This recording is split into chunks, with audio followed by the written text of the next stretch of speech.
Gotta go get some exercise in and soak and relax a bit. Um, uh, Insane people. Yeah. There's still a lot of very you mean when you understand that people accept insanity as reality, that even most people that fancy themselves sane are insane. Uh, if you will give your time away in conflict and competition over money without question, internal wretchedness from Blaise Pascal and Jesus, forgive them, Father, for they know not what they do. So he's talking eternally to the spirit of himself. And people think he's talking to God, and he's not. He's just making sure that things get done properly throughout time. And no human is God. God's omniscient, omnipotent. When someone is a focal point of human delusions of grandeur, that person that's a focal point has to be very humble and righteous and kind and understanding. He has to be eternally the Quran all merciful and all compassionate. They're not talking about the name of Allah. They're talking about in the name of the Lord. Okay, all compassionate and all merciful. He's compassionate and merciful. God is the essence of all life, and you have free will to be selfish and you're selfish, being destructive and irrational. And the faithful one, the Lord, he's all compassionate and all merciful because he realized, Jesus, forgive them 7 times upon infinity. If you become vengeance and you become the revenge, that's why vengeance is mine, so saith the Lord. So he takes vengeance and he ends it. He puts a stop to it. Survive, stop, eliminate, abuse, recover. Okay. So you're talking about the perfect man. I was watching the Plato thing on Star Trek. It's you have to kiss Lieutenant Uhura. Just lay back and enjoy it, Captain Kirk. I'm just kidding around. I'm like, whoa. I'm just kidding around, but yeah, I understand because Christine, she was the nurse. She goes, I wanted to kiss you, but I wanted you to want to kiss me, and I don't want to kiss you because other people are making us do it. And so she wanted to repel from it. That makes real sense.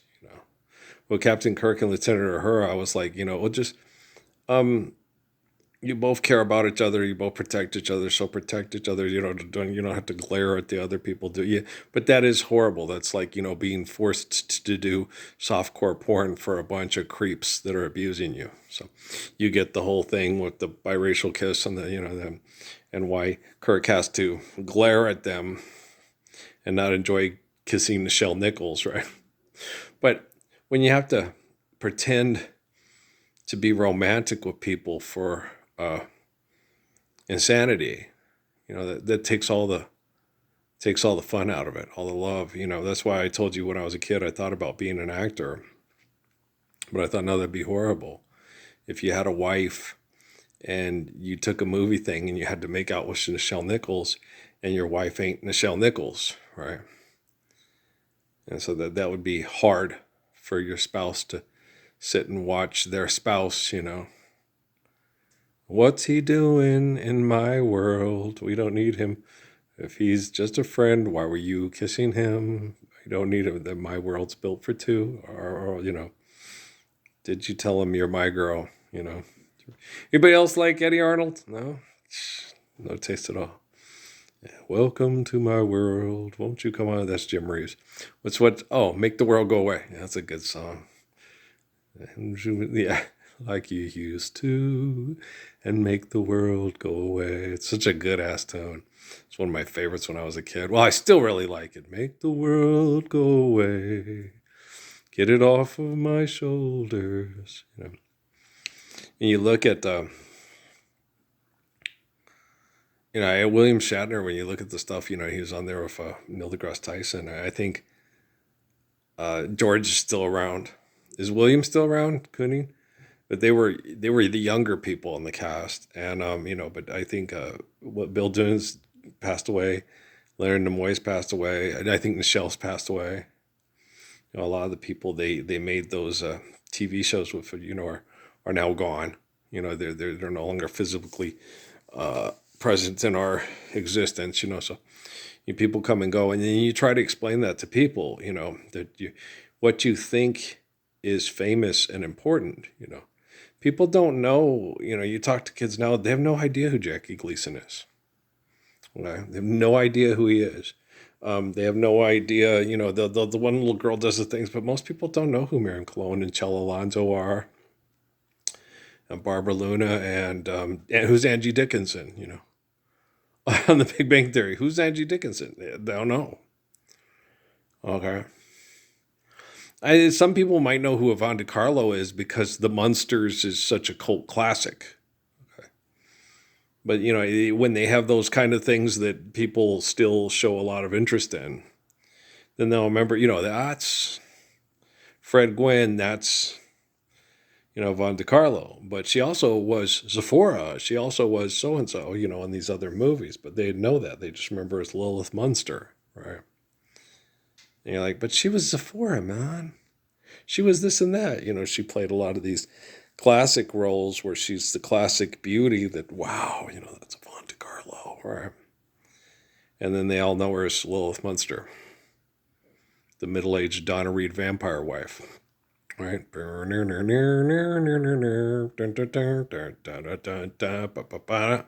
Because people are insane. They don't remember, oh my gosh, the most classic beauty in the history of Hollywood. Oh, she's middle-aged Donna Reed. Who's Donna Reed? Oh, sorry. She's a blonde housewife who played a housewife who's, okay. But most people, they don't know who Bob Denver, well, Gilligan's Island, they might, oh, Bob Denver, but, a lot of people, they don't remember this, They have no idea who Ollie Matson is, okay? They used to play football at the University of San Francisco. Didn't he play at San Francisco? I think he did. San Francisco, the Dons, okay? They had one of the best teams in the country. They weren't going to allow them all to play in one of the bowl games they got invited to, and so the whole team said they weren't going to show up because their two star players were black men a long time ago in a galaxy far, far away, right? And so, but they have all this stuff, that most kids remember, and they don't, and the kids, they'll go back and quote rediscover these things so people can try to feel like what they're doing isn't iconic. And yeah, I really do think, and those things just get gobbled up and devoured and washed away to the next latest fad faster than you can say lickety split. And the kid also did a thing there with Nick Hucknall. It's a wonderful voice, right? Everybody, that's all Nick too. I don't think that's any studio, this and that. His notes are just wow. Yeah, kiddo had a really amazing voice. And then the kid was asking, "Where'd you MTV?" Yeah, MTV was where most people saw Simply Red. MTV with also with Men Without Hats and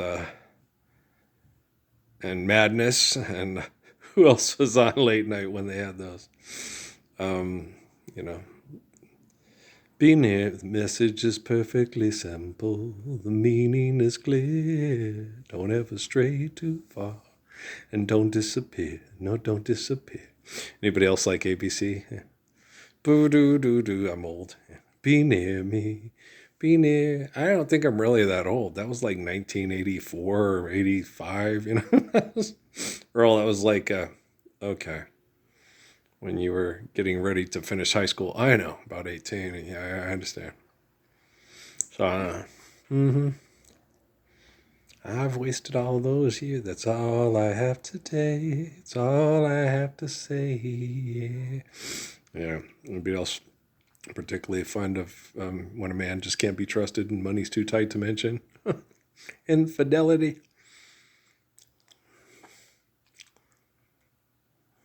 What else was on that album? Men and Women. I'm trying to think.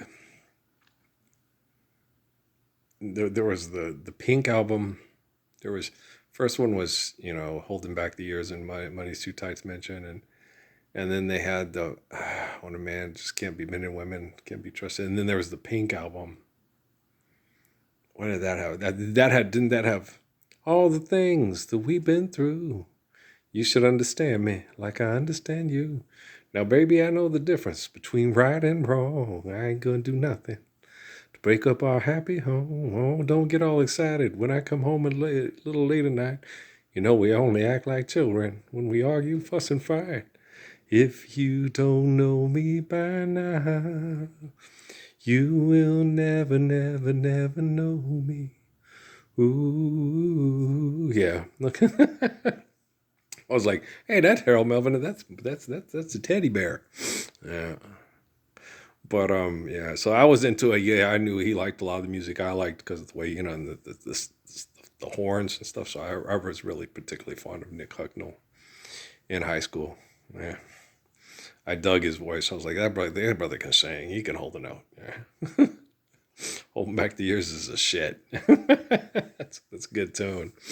Yeah. Love the trumpet. Love the horn. Yeah. It's really good. Okay, guys. But it was all for insanity.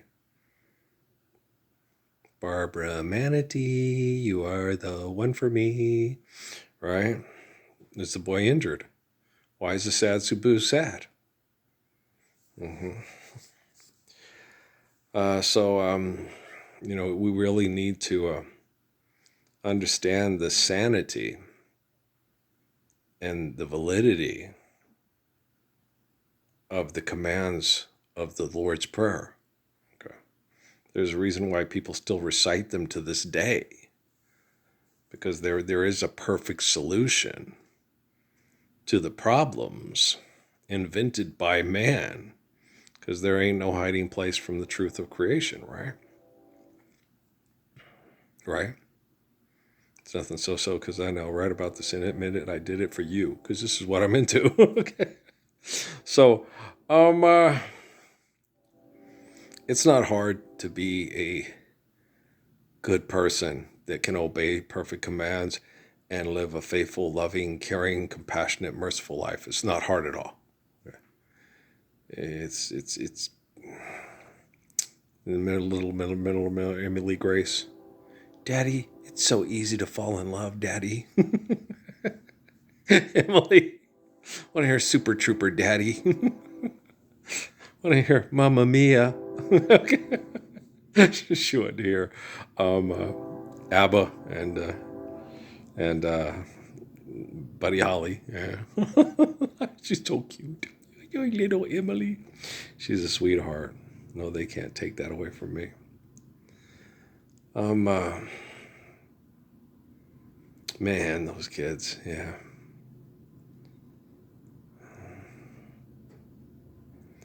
It's not fair to quit the guilty and deny justice innocent, and it's not fair when kids are born into a house with a man that unconditionally loves him, kind of love I deserve, the kind I want in return, and teaches them to be patient and loving and kind and intelligent and agrees when they're intelligent. Daddy, they didn't have to kill Jesus. Can we start again, please? I know, Emily. I know. I totally agree, Emily. She'd watch that over and over again and she'd cry. I think you've made your point now. You've even gone a bit too far to get the message home. Before it gets too frightening, we ought to call a halt. Could we start again, please? Could we start again? Yeah, a little sweetheart, Emily Grace, yeah. Well, I was telling Dad about it too, is, better than being famous and traveling the world and everybody's calling your name out because you're a Brazilian soccer star and you're known by one name. The better things is Kate Pizza Hugs. When you bring home a pizza to a 3-year-old that's excited, Daddy's home with the pizza to feed us because Daddy loves us. When they hug you with their whole body. It's a warm, snug hug that you feel with your whole body. You pick up your 3-year-old, and it's a Kate Pizza Hug. And if you've never had a Kate Pizza Hug, woe unto the person that is too selfish to earn a Kate Pizza Hug. Woe unto you. They'll have to bring home the bacon pizza from Caesar with the half-gallon jug of hyperactive juice, usually grape or strawberry. Yeah, I can't remember what kind it was. A lot of times I think I would get one from the cooler at work, and it was just the generic brown from Kroger, and bring that home. And if it was a cold night, the pizza was probably a little bit cold by the time I get home, but because it was almost about a 2-mile walk to the house. And but yeah, they were cute.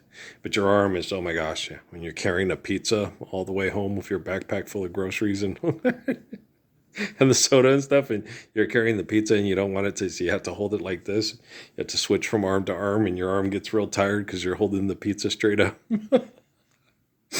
It's worth it for a Katie Pizza Hug. Oh yeah, definitely. Yeah, Katie Pizza Hugs are the best. Yeah.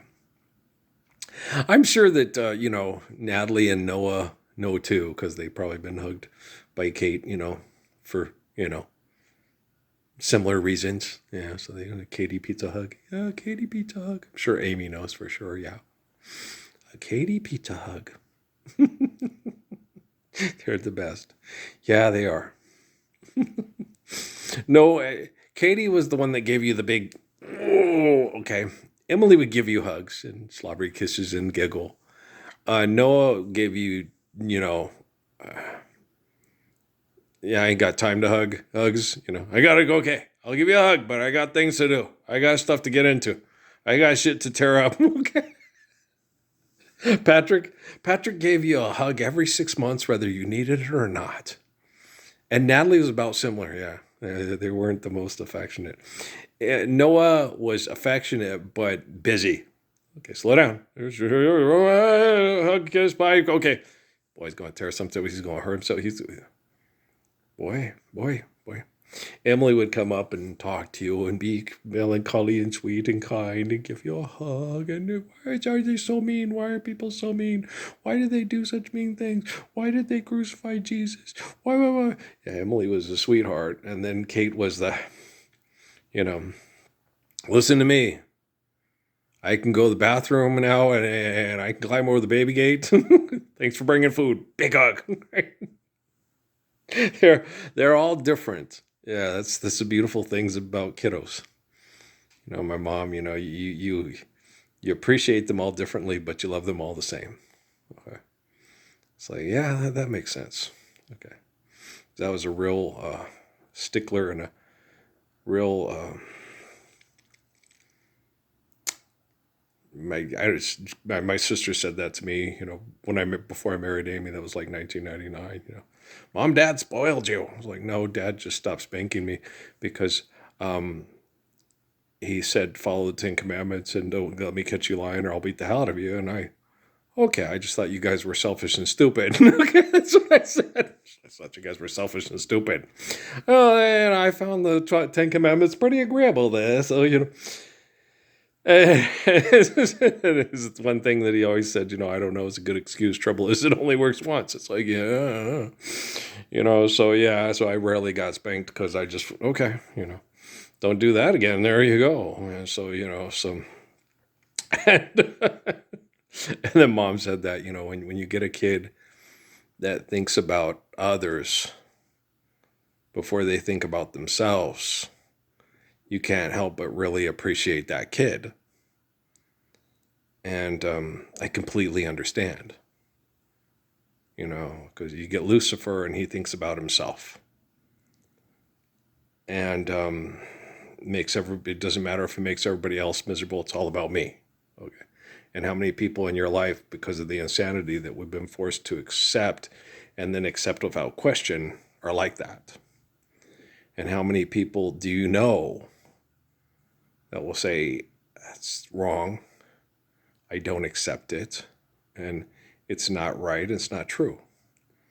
And all I will accept is the perfection of the perfect commands given to us by an eternal, perfect, faithful Father. So they do not know what they do. Okay. Forgive them, Father, for they know not what they do, right? So it has to be a very, very, very perfect human being that is the soul for the temple, that delivers us from evil in the very bowels of hell, the worst culmination of mass murderers to deny us the Lord's Prayer in the history of the world. Has to be a pretty special little guy, and doesn't use prayer as the last refuge of a scoundrel, right? The Simpsons. Okay. So, yeah. Well, no. I pray differently than most people do. I pray to, basically the way I pray is, come all ye faithful. And I ask for help from all the faithful to help me do what I need to do so we can all live the eternal perfection of the love of the faithful. That's how I pray. I don't pray to Jesus, just Jesus, and he, okay, here's Sonia Sin, here's DT Suzuki, here's this, I got work to do, and I'm busy, and I'm working, and Muhammad's working, and thank you. And the way Muhammad and Haile Selassie explained to me, don't worry about other people that are a part of the Gospels. They'll get what they need to do done. And you just be concerned with what you need to do. And if you worry too much about what other people need to do, oh, wow, then I'm being, I think I am the president of the Mormon Church here or something. Or the head of the CIA. Oh, the head of the Pentagon. There you go. Hi, I run NASA. Massa. Call me Massa. I run NASA. I see everything. I see sort of omens. Give me sight beyond sight, right? You're funny. But a life spent faithfully doesn't require, a seance to see, let me see what's going to happen in the future. Because you don't need to avoid pitfalls of doing things wrong if you're doing things right in the present. Okay. So when you're doing things right in the present, when are we all going to die? When the bus turns the corner and we're not looking. Okay, I'm just kidding, but that was just a joke. But don't be concerned about that. Be more concerned about living faithfully today than your life ending from a giant rock hitting the planet tomorrow. If you spend all your time being unfaithful today, if the giant rock hits the planet tomorrow, that's freedom from your selfishness for all the people wondering when you're going to stand up for the Lord's Prayer today, right? And that's horrible. That's even more horrible than what happened with the Plato thing with, Captain Kirk having to kiss Lieutenant Uhura and Nurse Christine having to kiss Spock. Oh. And Dr. Lovelace trying to stab the guy. He's not Dr. Lovelace. Isn't that Dr. Lovelace? I thought that was Dr. Lovelace. Is that Dr. Lovelace? Is that the actor that played Dr. Lovelace before he was then played by the... I think he might be. I'm not sure. Don't quote me, boy, because I ain't said shit. Okay, sorry, I'm just being silly. Okay, because boys in the hood are always hard. Come talking that trash, we'll pull your card. Want nothing in life but to be legit. Don't quote me, boy, because I ain't said shit. All right, yeah, because he didn't say the Lord's Prayer is perfect and we all ought to live it, and I don't have to talk nonsense for make-believe money. Right. Okay, guys, I love you very much, okay? I'm not making fun of anybody. I'm helping people not be made fun of presently so they won't be making fun of in the future, because it's like, seriously, you don't know how to... Okay. There are perfect thoughts and words to save us from our selfish imperfections, so we don't have to constantly go around making up excuses for being selfish, narcissistic idiots. And say, I don't know why I'm so god danged inherently evil. I think you inherited it from your own ego trying to trap the soul in the delusions of the mind. Is it biological, psychological conditioning? I don't know. Ask all the scientists. They're the ones figuring this out. Okay, guys, I love you. All right, just apply them their physics of that there Lord's Prayer.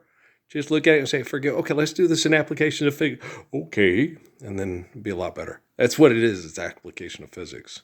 It's understanding the linguistics and then putting it into physical application.